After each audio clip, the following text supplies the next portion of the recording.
Magandang araw at maligayang pagdating. Ako ang inyong gabay sa mundo ng mga pangitain at karunungan. Dito sa Gabay Lakbay Diwa, hindi lang tayo nananaginip, binibigyan natin ng kahulugan ang bawat bisyon at kinabukasan ang pinto ng swerte. Samahan niyo akong tuklasin ang mga lihim ng inyong panaginip at gabay para sa masaganang buhay. Huwag kalimutang makinig at damdamin ang mensahe ng inyong diwa. Kahulugan ng panaginip, niyayakang umangkas ng motor. Ang panaginip na inayakang sumakay o kaya umangkas sa motor ay isa sa pinakamagandang mensahe na maaari mong matanggap. Ito ay hindi lang simpleng pangyayari. Ito ay malinaw na sinyalis ng tulong, gabay, pagbabago at magandang kapalaran na papasok sa iyong buhay. Narito ang buong kahulugan nito. Una, ang ibig sabihin ng motor sa panaginip. Ang motor ay sumisimbolo ng paglalakbay ng buhay, mabilis na pag-usad at daan patungo sa katutunguhan. Ibig sabihin, ito ang paraan o sasakyan na magdadala sa iyo mula sa iyong kasalukuyang kalagayan patungo sa mas magandang sitwasyon. Ito ay sinyalis na hindi ka maiiwan at hindi ka maglalakad ng mag-isa at mahirap. Mabilis. Ang lahat ng inaasam mo ay darating ng mas mabilis kaysa inaakala mo. Daan. Ito ang solusyon, paraan, o oportunidad na matagal mong hinahanap. Pangalawa, sino ang nag-aya sa iyo?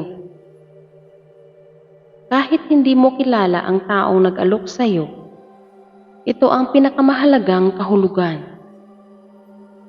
Siya ay simbolo ng tulong at tadhana. Ang taong iyon ay kumakatawan sa Diyos, mga anghel, mabuting tao, gobyerno, o anumang mapagkukunan ng tulong. Darating siya nang hindi mo inaasahan, handang tumulong at ligtas kang dadalhin kung saan mo gustong makarating. Hindi mo kilala pero mapagkakatiwalaan.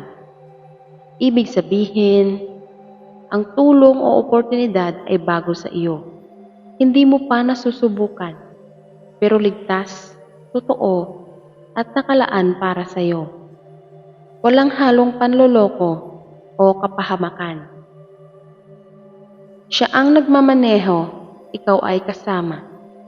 Ibig sabihin, sila ang bahala sa lahat ng gawain, proseso, at problema.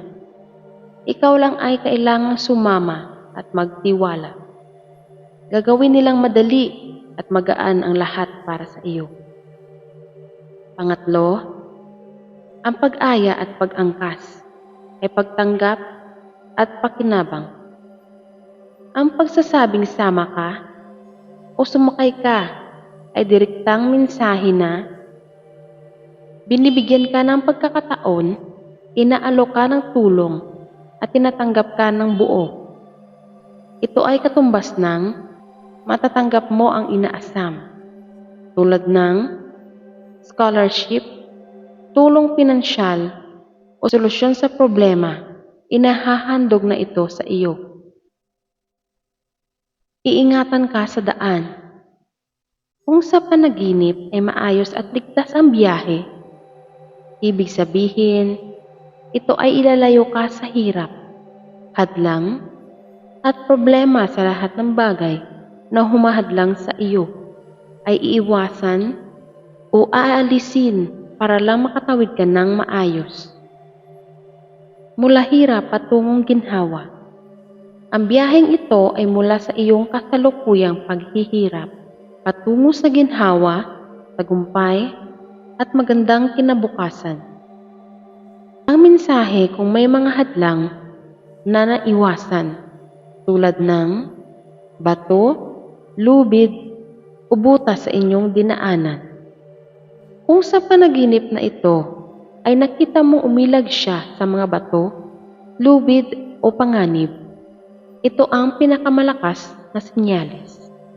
Ibig sabihin, ang lahat ng problema, kulang na papeles, sagabal, o hirap na inaakala mong hindi malulutas ay tatawirin, iiwasan, o aalisin para lang makarating ka sa tagumpay.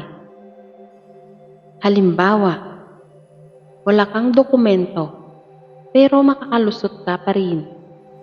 May mga pagsubok pero malalampasan mo dahil may gumagabay at tumutulong sa iyo. Buong kahulugan ng panaginip. May darating na tulong, oportunidad, o magandang pagkakataon na hindi mo inaasahan. Ito ay totoo, ligtas, at nakaalaan para sa iyo. Hindi mo kailangang magpagod o mag-alala dahil may gagabay at bahala sa lahat ng proseso. Ilalayo ka sa hirap at hadlang at dadalhin ka ng ligtas mula sa iyong kasalukuyang kalagayan patungo sa ginhawa, tagumpay, at magandang kinabukasan. Ang kailangan mo lang gawin ay tumanggap, sumama, at magtiwala.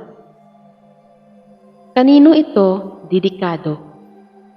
Ito ay napakalaking mensahe para sa mga naghihintay ng tulong, scholarship o suporta, may problema at naghahanap ng solusyon, nag-aalala kung matatanggap ba sila kahit may kulang na pangangailangan, nagdarasal ng gabay at pag-asa.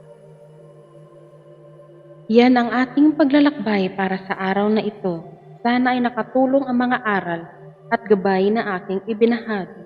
Naway magdala ito ng swerte, proteksyon, positibong enerhiya sa inyong tahanan. Kung nagustuhan nyo ang aking content, huwag kalimutang mag-like, mag-share at mag-subscribe para lagi kayong updated. Muli, ako ang inyong gabay. Hanggang sa muli nating paglalakbay. Ingat po tayong lahat.